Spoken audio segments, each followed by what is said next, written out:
We know Kohanim are a source of Kedusha. Much higher level, they can't be Matam Meis to a certain extent, Kohen Gadol even more, that the Kedusha emanates. Now Hashem tells us we're Mamlechet Kohanim V'Goy Kadosh. We're a holy nation, and we're responsible to carry the level of Kedusha in the world. Zeh l'umat zeh. You have Kedusha and you have Tumah in opposition to it. And the greater the Tumah in the world, the greater the Kedusha in the world. There's a big battle going on in the world, and there's a lot of tumah just outpouring all over the world, which means that there's a lot of opportunity to grab a lot of kedusha. There's so much opportunity to grab kedusha. Everyone should take advantage. When you make sfirah, we're working on ourselves. We're working on v'ahavta l'recha kamocha. We're doing things with love, with passion. We're doing things with intention. We're doing things with the zest, with conviction. We're being strong. We're overlooking things of people. Some people sometimes could have a fault of some sort, or people have imperfections, including ourselves, chas v'shalom. But we have the ability to overlook and to move ahead and to move forward and to be strong. And Kohanim is a representation of a servant of Hashem on a higher level, on a higher plane. We're not metam ourselves with different things. You know, we're holding in the Yemei Sfirah.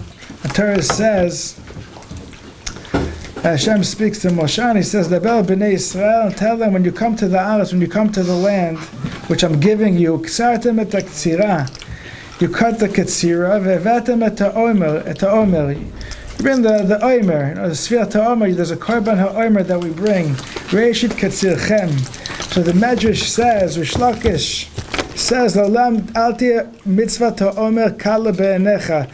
The mitzvah of the omer shouldn't be light in your eyes. Hear me, Chaim?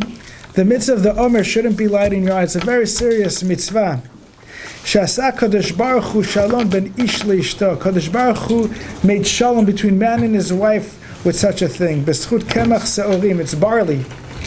It's barley. It's stalks of barley that was cut. It's the same carbon, almost the same material used for isha sota. For sota, a woman was not loyal to her husband. Her husband said, don't have yichud with this person. Don't be in a secluded area with this guy. And she didn't listen. We don't know if anything happened or not, but there's suspicion there. That's already bad. So she has to bring a carbon. It's a carbon sorim. It's a machal behema. It's what they fed animals. This barley is food that they fed animals with. And she has to take it. It's a mitzvah Hashem. And she has to take it, and it brings peace. It shows her innocence.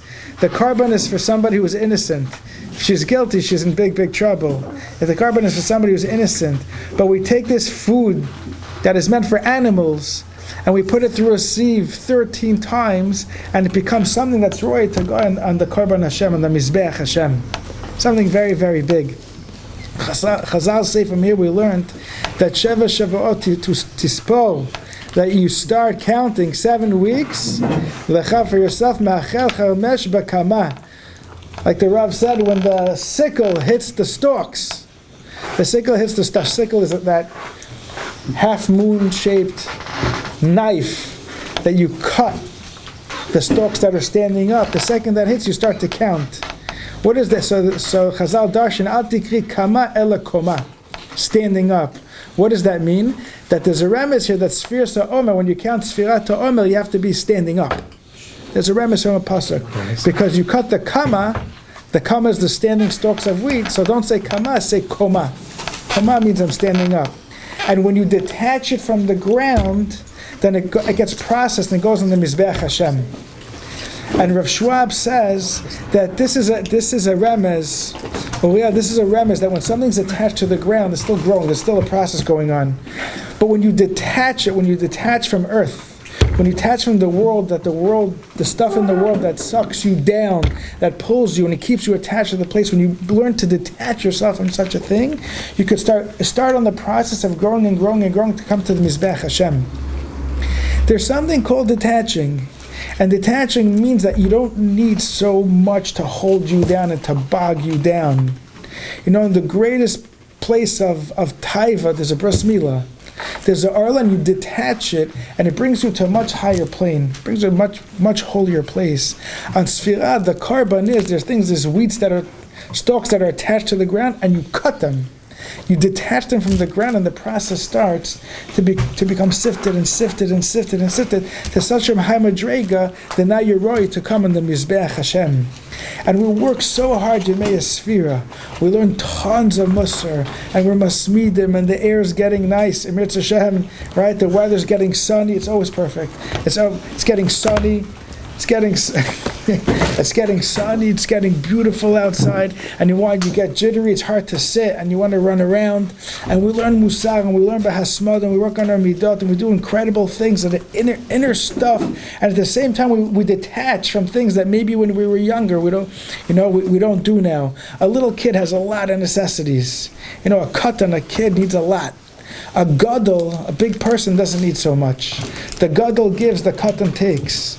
The katan needs so much. I need this and I need that, and I have this and I have that, and I can't go without all these things. It's a katan thing. The little kid, he's getting ready for camp now. He has a list from here to tomorrow. He has the Megillas Esther. He has a huge, huge list. Then you have the cool guy, the guy who grew up, comes to camp with like a ShopRite bag, wearing flip-flops and like a suit for Shabbos and tefillin in his hand, like, what do I need? Like, it's like a boss, he needs less. A gadol, ironically, a gadol needs less and a katan needs more. It's pretty ironic how that works, no? And we're learning b'yemei sfira to detach from things. Don't need so much. Don't be so talui in things. Don't be so attached to things. Detach yourself. You get on a very high level. Chazal, Rav Shor brings down that the minchas ha'omer is an Indian of tenufa. Tenufa is waving. Is waving it in directions. Forward, back, up, down. It's an Indian of tenufa. The omer, like we said, is coming from barley, yeah. It's a mincha of barley. Oh, similar idea, but it's a carbon that the Kohen waves in all directions. It's not ma'akev, but you wave it in all directions. It's part of the avodah. It's part of the service. We'll see soon. Aaron did it to the Kohanim by the inauguration. But lemaisa, it's a machal behema. The Gemara in Chagiga says that a man, 3 ways he's similar to an angel. There's 6 things by a man. 3 ways he's similar to an angel, and three things he's similar to a man, to an animal. And Adam, in 3 ways he's similar to a malach, and 3 ways he's similar to a behemah. How so? 3 like a behemah because Shlosha kebehema, Shlosha kemalachei hasharis. Sorry, 3 like a malach because malachei hasharis have das and we have das. Malachei hasharis holchim bekoma skufa. They go erect. They can stand erect, straight. We also go erect. We can stand straight. And malachei hasharis speak in lashon hakodesh, and so too Klal Yisrael we can speak in lashon hakodesh. 3 similarities to malachim. A behema doesn't go erect. A behema goes down. Shlosha kebehema, 3 like a behema. A behema, an animal. Ochel v'shotin kebehema, an animal eats and drinks, so do we. Malachim don't do that. Parin v'rabin kebehema, we have children, just like animals have the ability to have children. Shkoy Chavi. Like animals have ability to have children. And motzin rei kebehema, and human beings go to the bathroom, they excuse themselves like an animal. Malachim don't do such things. So 3 like malachim and 3 like animals, which is an interesting combination that we're stuck in the middle. We're stuck in the middle and we're considered greater than malachim. What's the tiebreaker? Because the tiebreaker is that you should be on the madreg of a malach with a Yetzer Hara. A malach can't help himself but do the Ratzon Hashem. There's a machlokes if they have bechira or not, right? What does bechira mean? I'm saying you have bechira to take a fork and stick it in your eye and sing Hava Nagila, right? But you won't because we don't like the song Hava Nagila, right? No, but it's not called bechira because the ramification is crazy.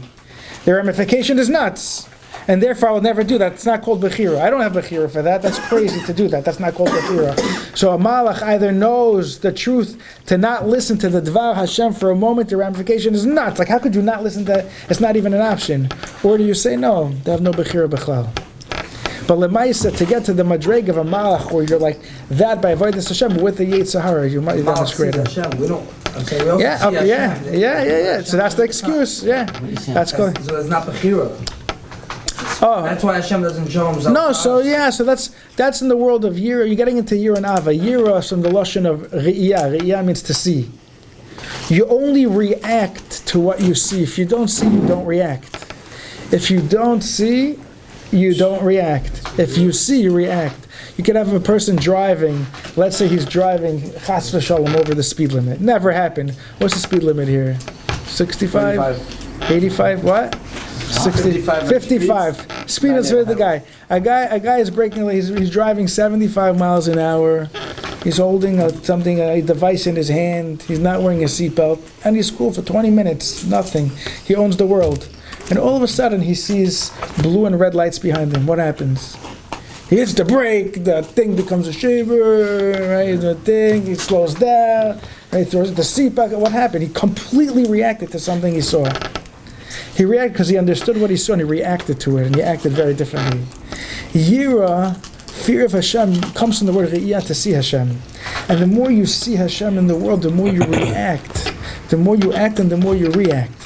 You know, a lot of times we act in certain ways because we know people are looking at us. A person could be at the privacy of his own car, doing his own thing, and then all of a sudden he feels like somebody looking at them. You could be at a stadium surrounded by thousands of people, and all of a sudden you feel somebody looking at you, and you react to it. You're like, right? Bullseye, what are you looking at? Right, it's a form of touching. Somebody's looking at you, you could feel it. It's a real thing. You could really feel somebody look at you. My Rabbi told me that really we have an ability, we have a sense to be connected to Hashem. And Chazal tell us, Shtei navas ayin ra'ah. Right? Eye sees you. And eye sees you, but we could feel technically that we're being watched, that Hashem is there. But sometimes we're so self-conscious and we're into our own world that we take that koch and attribute it to people. And we focus on people watching us, and we could feel it. A person could be taking the shortcut over there, and it's muddy and wet and slippery, and he's running through, and he goes full flat on his face, roll 7 times over, smack his head on the pole, and the first thing he does is he looks to see if anybody saw. Before he registers, if I'm in pain, did anybody see? You're so conscious of what everybody else is watching, what people think of you, so that koach gets directed to a different place. But the reality is that you could feel the presence of Hashem also. But it's work. You go anywhere in the world, the Rambam says, you look at Bria and you'll see Hashem.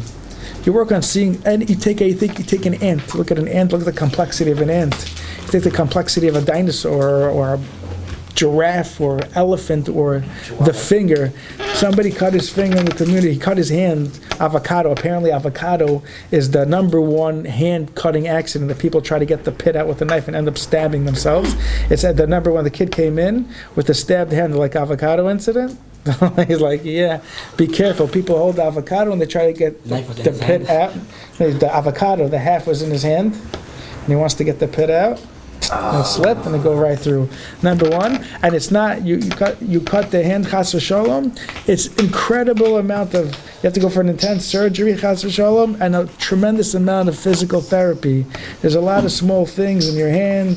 You have metacarpals and carpals and ligament, all these different zachen. Yeah, you have wires, different things coming out from a little thing. The complexity of anything, from the body to the stars to a rock, to anything you can think of. You can look at the Google all day, and there's not enough, it's too much information for one person to comprehend a little bit of everything. It's just too much of how perfect and how insane everything is.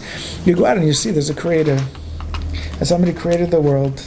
If you went to a forest, Reverend Victor Miller says, you went to a forest and you see a log cabin with a rocking chair and a half-drunk bottle of Fanta soda. The fireplace is on and a little Persian carpet. And who lives here? And the tour guide's like, no. Over time, millions of years, one log fell on top of another log and another, and it's a little house. It's a little 20 by 30 log house, like nothing. And he'll tell you millions and billions of years. And the Coke bottle and the enzymes, like what happened over here? What happened to you? Are you okay? Like, you want to see somebody? Like, I think you need more emunah to believe in what you're doing. Like, what are you talking about? You think he's off his rocker. Things don't just happen. If you see a creation, that means there's a creator. There's a chachma behind it. There's a chachma behind it. Right? We act different. When you see, that's what Yira is. When you see something, you react differently. You're in a room by yourself and somebody walks in.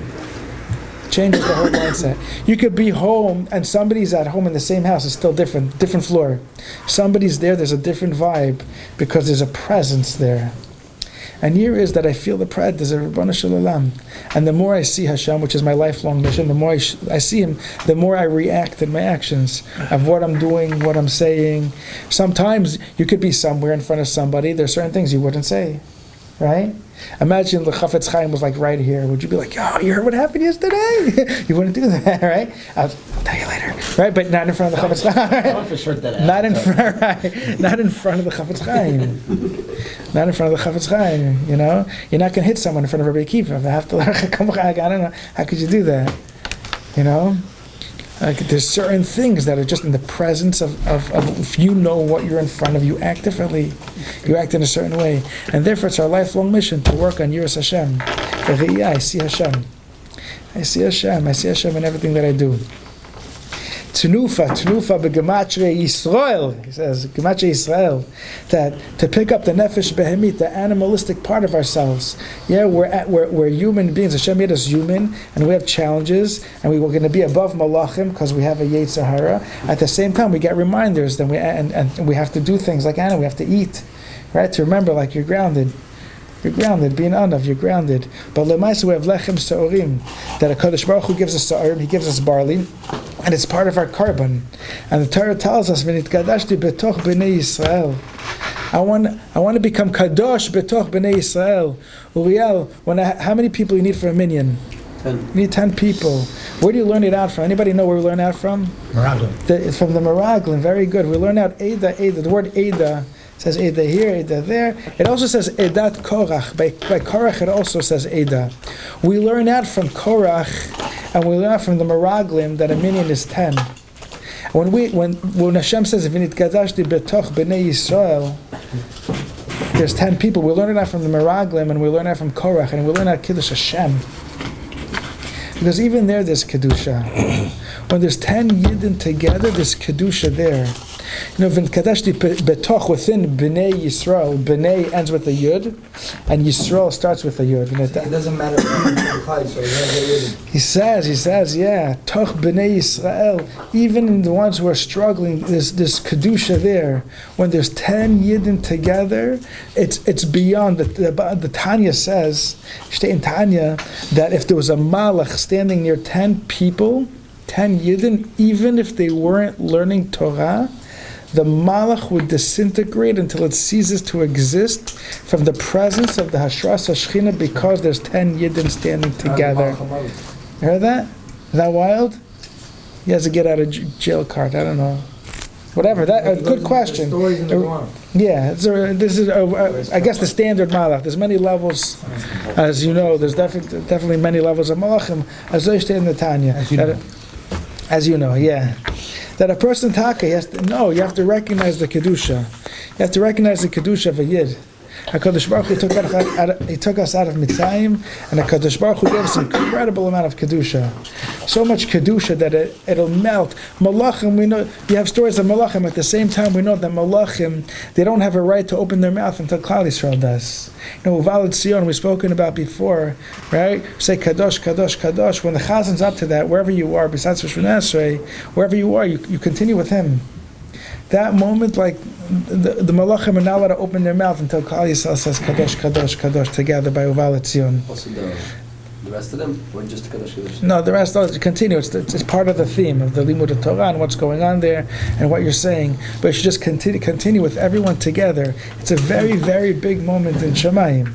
We have a tremendous effect on everything that we do. From this world, you knock a bell in Shemayim and it affects the world at large. The future of the world at large, and everything is mamash kedusha. And Hashem gives a ton of kedusha, a ton of kedusha, and a person has to recognize that. They're mamlechet kohanim and you're a goy kadosh. You're holy. You're holy with incredible power. Sichos Musar brings down that the Kohen has to be strong. Kohen gadol me'achiv. The Kohen is going to be a gadol. What is it? Why is he called gadol? Why is he called gadol? So it says that Aaron, when he anointed the Kohanim that day, so there were 22,000 Kohanim that he anointed that day, and every Kohen he lifted up, he put forward, back, up, down.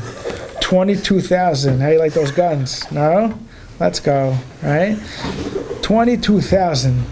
right? So it's what is the Medrash says? Yeah, then 22,000 kohanim. Yeah. However, the kohen has to be gadol, right? Maze gadol. What does it mean gadol? So the Rambam says, "Ein nevuah chala ela al chacham gadol bechokma." Only on somebody who's a chacham, gibor b'midotav, he has to be a gibor, v'lo yitzor mitgaber ala b'dvar ba'olam, and his yetzer hara shouldn't overcome him. Then he has to be super strong innately. He always has the power. He has the power to overcome his yetzer hara. Right? So we say Ezu Gibor. Chazal tell us who's a Gibor. Hakovesh et yitzro. If somebody has a yetzer hara and you have the ability to stop yourself, you're a Gibor. You're mightier for stopping yourself than taking out a whole entire city. Right? You're mightier than right. Somebody. Yeah. How does it start off? Slipping, come to me when we're done, right? But somebody who's a gibor, that somebody has control over his ruach, his self. He can control himself. He's mightier than somebody could conquer a city. What's the difference? Conquering a city is external to you. Conquering yourself is internal. That's yourself. That's you conquering yourself. When you can control yourself, it's greater than controlling a whole entire city. So one of the qualifications the Rambam says for a Kohen is somebody who has the ability to control himself. Okay? However, there's a machlekes over here because the Gemara in the Darim says that a gibor is kepshuto, and he brings a raya from Moshe Rabbeinu. Moshe Rabbeinu brought the luchos and says vetpos b'shnei luchot v'ashlicha me'al shtei yadai v'shabrem. Moshe Rabbeinu broke the luchos. The luchos were rock. Rock is heavy. It was 6 tfachim by 6 tfachim by 3 tfachim, and it was solid rock. It was heavy, and he carried it. It was super, super strong. And when he felt that Kal Yisrael wasn't Raui, whatever Torah we can say on that, he threw the luchos down, and they smashed. He smashed the luchot. An incredible strength. So what's called a gibor? So really we're stuck. What's called a gibor? So Rav Chaim Shmulevitz brings a pasuk in Mishlei that we love so much. And he brings this pasuk that I think we've all seen this pasuk together. Al sada ish atzel avalti, that I passed by a lazy guy's sada, his field. Vel kerem adam chaser leiv, and I passed by a guy he just doesn't get it. Chaser leiv, at the Malbim tells us means mind, even means heart. Mind chaser leiv, like he doesn't get it. He just doesn't get it. You know the guy who doesn't get it. The guy just doesn't get it. The whole thing is full of thorns now. The whole thing is covered in thickets. The stone wall is all ruined now. It used to be a gorgeous garden. It used to be such a beautiful place. And a little upkeep here, a little tweak over there, a little trim, and it stays beautiful, and the guy left it. And this thing started growing. A vine started growing on the retaining wall. You know, the beautiful stone walls. Vine started growing. He didn't pluck it out. You know what happened? Another vine came, wedged its way out, popped the cement, and the thing started crumbling down. Things started overgrowing, thickets and thorns. Things got rotted. The whole thing got destroyed. Why? He says, this lazy guy, what is this? And Shlomo Melech says, Ve'chazeh anochi, and I looked. I saw it, and I gazed at it. Ashiv libi, and I put it into my heart. Re'iti lakachti musar. I saw what happened. I took musar for myself. This lazy guy, and he puts them together. A lazy guy doesn't get it. The chaser doesn't get it. Something's right in front of him, and he's not going for it. There's something right in front of him, and he's not going for it because he doesn't understand what it is. He's a chaser leiv. Shlomo Melech says, I passed by. And I saw and I put it into my heart. Because sometimes you could see something and not pay attention to it. You could see it right in front of your face and you never noticed. You know, you see, like you never noticed. There's somebody like begging every day, please help me, please help me. And like, oh, you know, one day you wake up, you're like, oh, here's 50 cents. And every day, like you just get into this habit, please help me, 50 cents. And then maybe one day if you thought and you took it into heart, like, 50 cents, let me get them a job. Hey, right? Those are the big moves, right? The people who make moves in the world.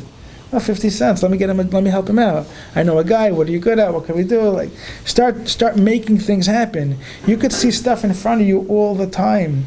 You could be in the yeshiva, let's say, and there's a leak in the faucet for like 8 months already. Like, and you just get used. Like it's just part of the routine. Bloop, bloop, bloop, bloop, you know, like hello. All right, like hello, wake up. right? Do something, I give myself Musar, right? Do something. You just get used to things. A person gets married and like he comes home and he comes to his in-laws' house, and that doorknob is always like super wiggly. So everybody has like this cool shtick of like how to open the door. Like everybody knows how to wiggle it open, right? And you get so used to things right in front of your face. Fix it. Why don't you fix it for them? Why don't you do something and fix it? There are things that are just in front of us all the time, and we don't know it. We don't take it to heart. Shlomo Melech says, not only did I see it, but I took it to heart. I passed by, avalti ba'atzmi dafka lirot, and I wanted to see v'chazeh anochi, and I saw v'ashiv libi, and I put it into myself. You know who did that? Who made the biggest move when he did that? He did that, Moshe Rabbeinu. Moshe Rabbeinu went v'yetzel lecha v'yar b'sivlotam. He saw them suffering. We see people suffering all the time. The guy is screaming for help. You shut the door. Like, enough. How much screaming could you hear already? He's screaming and screaming. Right? I saw and I took it into heart. I took it into my heart. I took it into my heart. And he says, this taka, the biggest thing over here is this guy's lazy. You know what it means, a gibor? A gibor is somebody who's not lazy. A lazy person, it's destructive. He doesn't have inner strength. He's going to be conquered internally, and he's going to be conquered externally. Because the lazy guy can't get things done. The lazy guy is a derech of the lazy person to push things off. And when a person pushes things off, so then it just gets bigger and bigger and bigger, and then you lose. You don't want to do it. You don't want to do it. Part of building the Mishkan is Hashem says, who could build a Mishkan? I don't know, who knows how to build a Mishkan? I don't know, we just left Mitzrayim, we just left Egypt. Okay, we were building pyramids, I don't know, cement, labor, I don't know, I'm a mason. I work in construction. I don't know, Mishkan, weaving off an animal while it's alive and making intricate details of. I don't know how to do that stuff. I said, who knows how to do that? To make perfect hammered out metal and sheets and lifted. Who knows how to do that stuff? Nobody knew how to do that stuff. But Misha Nasali Bo, but whoever wanted to and felt like I could do this and jump to do it, Hashem gave him the ability that he could do it. Hashem gave him that ability that he could do it. Because he wanted it. A lazy guy is like, it's not, I'm going to start learning now. No, the making of Russia, is that am I remembering correctly? When, was it Unkelus, right? He wanted to convert. Before he converted, so he brought up the dead. The Gemara in Gittin says, he brought up the dead. And he was asking questions. Ma'uladvuke b'hai alma, should I cling to this nation? He was asking different ones. Should I cling to this nation? What is it to cling to the Jews? And people had different excuses. Rishon that were brought up from the dead had different excuses why you shouldn't. Why you shouldn't cling to the Jews? And one of the answers was, he spoke to the dead before he was yet. Yeah, he brought up the dead. You can't do that, right? He brought up the dead, and he was asking, and he says, should I cling to this nation? Right, and one of them says, he says that they're the true people, they're the honest people, who's great in the world to come, and everybody answered the Jews. He says, should I cling to them? That's Rasha said no. And Fisher Mill says, too much. It's too much, you can't do it. They want too much. You can't do it. In life, sometimes things look like a lot, and it looks so detailed, and it looks overwhelming, and you start a little bit. Otipa, otipa, otipa, little drop, little drop, little drop. Little drop, little drop. It's Rabbi Akiva, little drop, little drop. Before you know it, there's a groove in the stone. It has an effect. Little by little by little, you become a raging river. Because it's not just those little drops. Eventually, those little drops become big gashes. Laziness is of the biggest enemy. Biggest. Hashem Dafka chose the weakest animal. Go to the ant. The ant, you blow it, flies away, helpless little creature. Doesn't have horn, doesn't have armor, doesn't let out like skunk smell, doesn't have like secret weapon, doesn't have poison, doesn't have anything. And you learn not to steal from an ant. An ant drops a scent, and you'll have a whole line of ants walk around that little crumb because it doesn't belong to me. It doesn't take what doesn't belong. The most helpless animal was chosen to teach you not to take something that doesn't belong to you. You're anti-stealing? And the ant also, that loyal ant, also doesn't stop collecting. An ant needs like a piece of barley. An ant lives approximately 6 months, and it collects food for many years, just in case it's going to live a little bit longer. And the nemalad, the ant is always hustling. You ever see an ant lounging? They're always moving. They're always running around. Watch them. We once watched an ant. It was peeling a dead ant. It was squashed. It was stepped on. It was peeling its friend off the ground for hours. We didn't sit there for hours. We came back. We was in camp. We came back. It was like really got pancaked onto the ground. Like in the camp wood, like suppressed in. It spent hours peeling it out until it finally got it out, put it on its back, and took off. Really? Yeah. They buried the dead. What? Yeah. They bury the dead. Somebody told me recently that in the ant farm, if you have an ant farm, now my family wants to get an ant farm. Like, we have enough ants for it, right? But they want to get an ant farm. But somebody recently told us that they had an ant farm, and that after a while, you see they develop a place where they bury. They have like a cemetery where they bury the dead. But Lamaisa, it says the Atzel should go. The Atzel should go. The lazy person should go. The lazy person should go and see an ant. Because the ant hustles, and you hear the hustle. Do my downtime, you hear the work. Ezu gibo, whether it's physical, whether it's spiritual, it means that you're not lazy. Person's not lazy. Rodef mitzvot, rodef shalom. You see, the lashon is to chase after it. Don't wait till it comes, because you'll be sitting there twiddling your thumb and it'll be too late. El mamash be too late. Don't sit there waiting for it to come. Ezu gibo, kovesh et yitzro, it's yourself. Don't let your Yetzer Hara bog you down. He'll stop you from life. Eretz milashon ratz, like we said today. Eretz, the world, has the lashon of ratz. Everything in the world moves. No Shmuel? Everything in the world moves. Even solid things in a magnifying, the molecules are constantly moving. Things are constantly moving in the world all the time. From a molecular level to a very, very big level. Things are moving in the world all the time. All the time things are moving. When it's frozen, time freezes, right? When it's frozen, time freezes. When something is hot, right, it cooks. You leave it out in the sun, it decays quick. Right? It moves faster and decays. You don't want it to decay, you put it in the freezer. You take it out in the sun, it's moving, it's processing, and eventually it's going to rot and smell. Right? We're hot. Human beings are almost 100 degrees. Now, a healthy person, you see the hashkacha. You're big, you're small, you're tall, you're short, right? You're wide, you're narrow. No matter what you are, who you are, your temperature in a healthy person is 98.6. Exactly. Perfect. Because Baruch is running a person perfect. We're hot. We generate heat. And we're moving. And the world, we're chazak. Everything is going. Everything is going, and we're here to accomplish. Don't let yourself become lazy. Don't fall into that habit. One of the yisodis we saw in Mishlei of the biggest yisodot, laziness makes you tired. It's not that I'm tired and therefore I'm lazy. Laziness in and of itself makes you tired. When a person's lazy, he becomes tired. When you're I'm lazy to learn. I open up a Gemara. I'm lazy to think it's work. It's not. It's 100%. It's work. And when you're in the zone, you're in the zone. When you get out, you fall out of it. You ever help somebody move? You're all excited. You're in. You're going truck back, up, down, moving, throwing boxes. All of a sudden, it's lunchtime, and you stop, and you eat a slice or four. All right. You take a couple of drinks. You stopped. You got out of it. You were working hard, but when you stop, it's very hard. Learning is hard work. You open up a Gemara, you want to get into the Rizcha Raisa. I had a lot of fun. I learned with Elchanan today. Solid.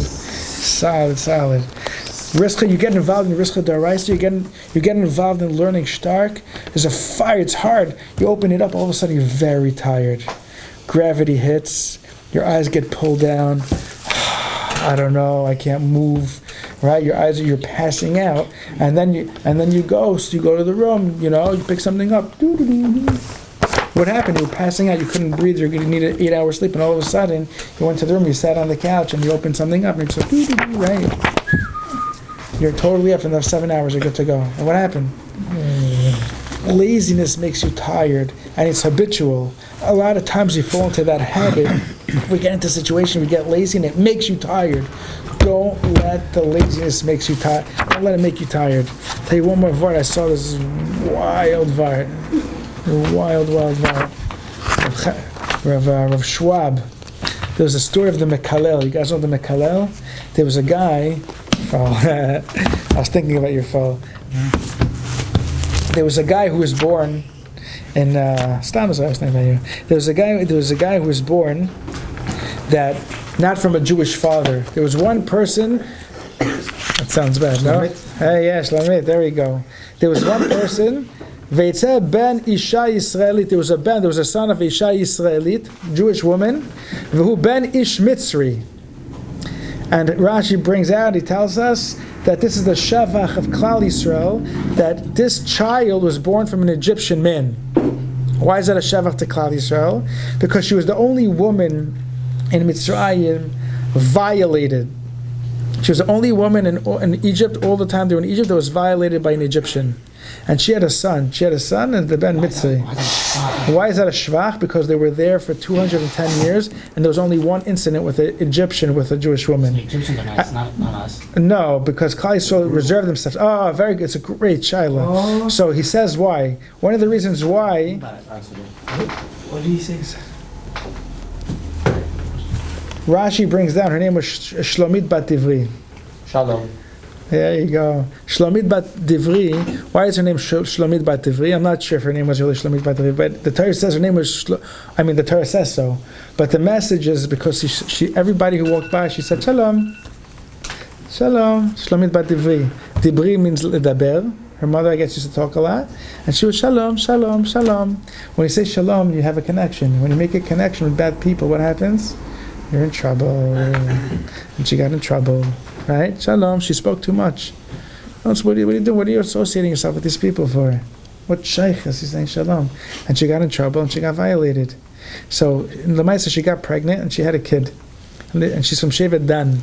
Okay? Right? She's from Shedansky, right? Right?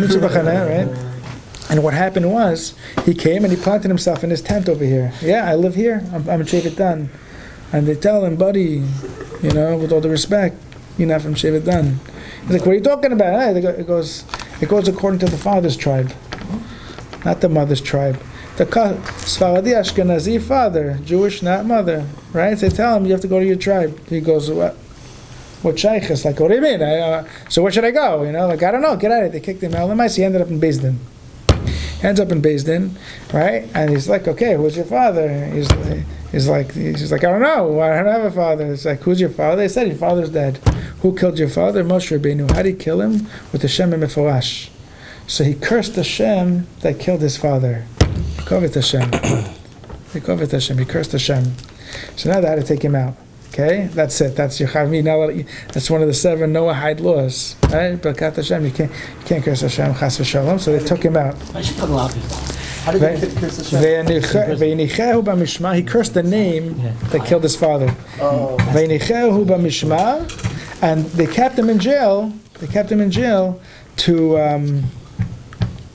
To see how he's supposed to die, to see what's going to happen. Okay, so Rav Schwab says like this.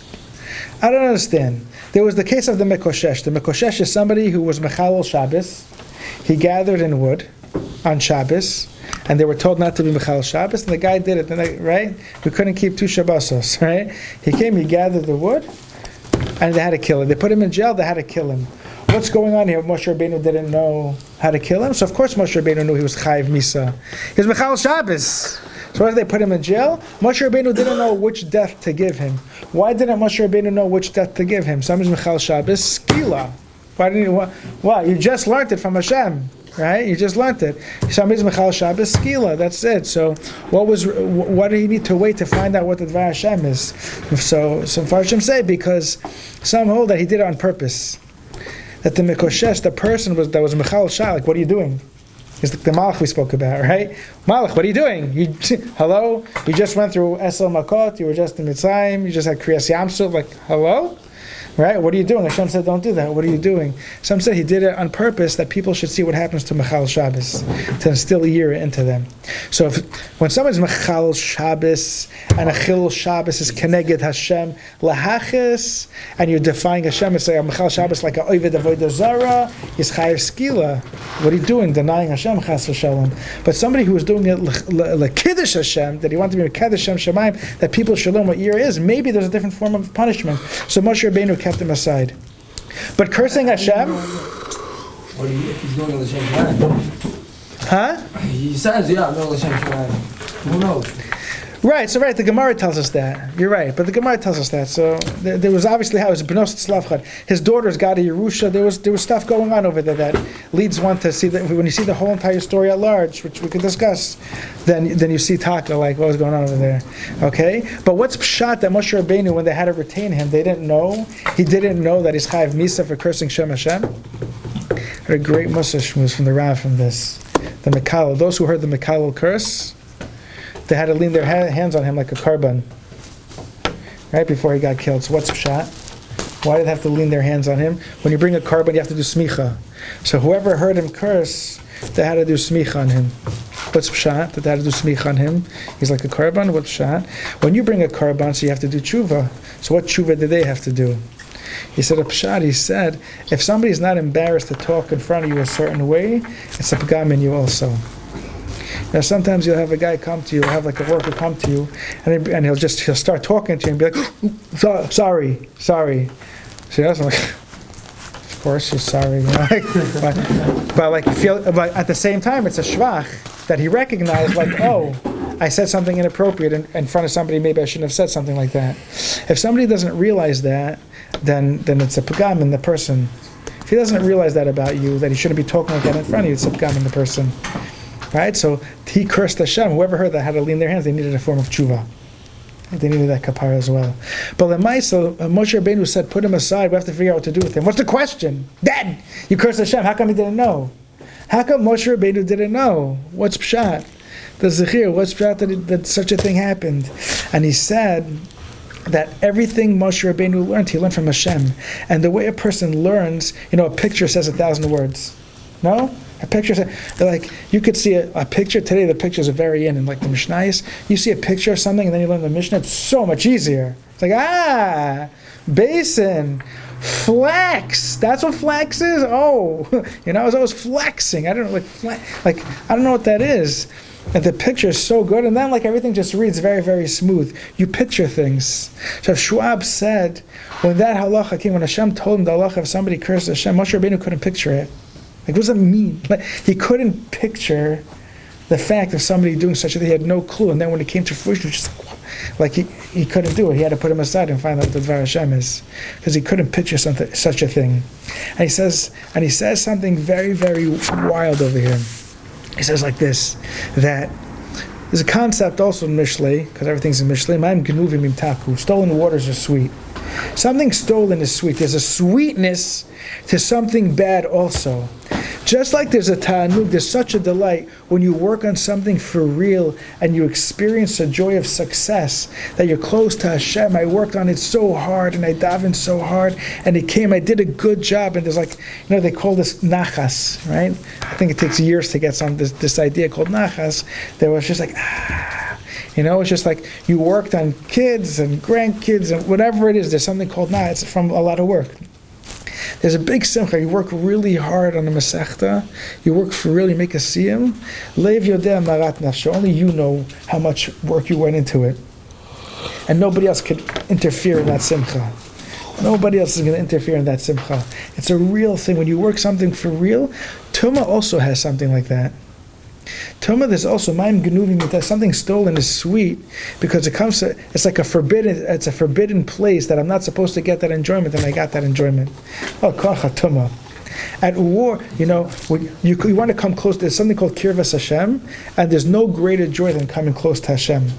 Somebody who's coming from a war place to rebel against Hashem, like the chas v'shalom, people who deny against Hashem, you make war. You know how to say war? Krav. Right? It's Krav Maga, right? The fighters. Krav means war. Krav comes from the word karov also. Because in war, when you're fighting against somebody, you're full contact with another person. You're very close. There's full contact there. Now, Kirvas Hashem is an everlasting, eternal joy that just expands within and implodes within, and you experience this bliss. But something coming out of a war, there's some sort of, I want to call it like sick, twisted joy.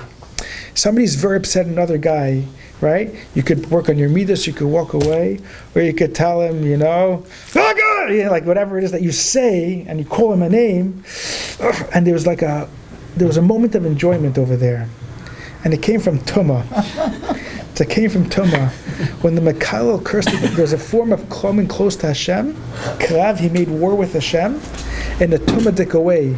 And that Hana'al is momentary, it's fleeting, and it goes away forever and ever and ever. But there's a slight joy there because there's a moment of that connection. And people who do things lahachis, to rebel, why can't you just walk away? Why do I have to miyachis it? Because when you do it lahachis, there's a moment of connection in a tumadika way where boom, I came close for a second, and there's a quick enjoyment, then it fizzles away. But I was able to come close. But that's not how Hashem wants you to come close. The Mekalel came close. What's Pshai? He cursed. He was Mekalel for a moment. He was close, and then it was gone, and then he was gone. Because that's not how we come close. Krav, we don't make war to come close. We want Kirvas Hashem Litov, coming close to Hashem. Mamleches Kohanim v'Goy Kadosh. We want to come close. You separate from things that you don't need. You should go, guys. Wow. Yeah, he said that.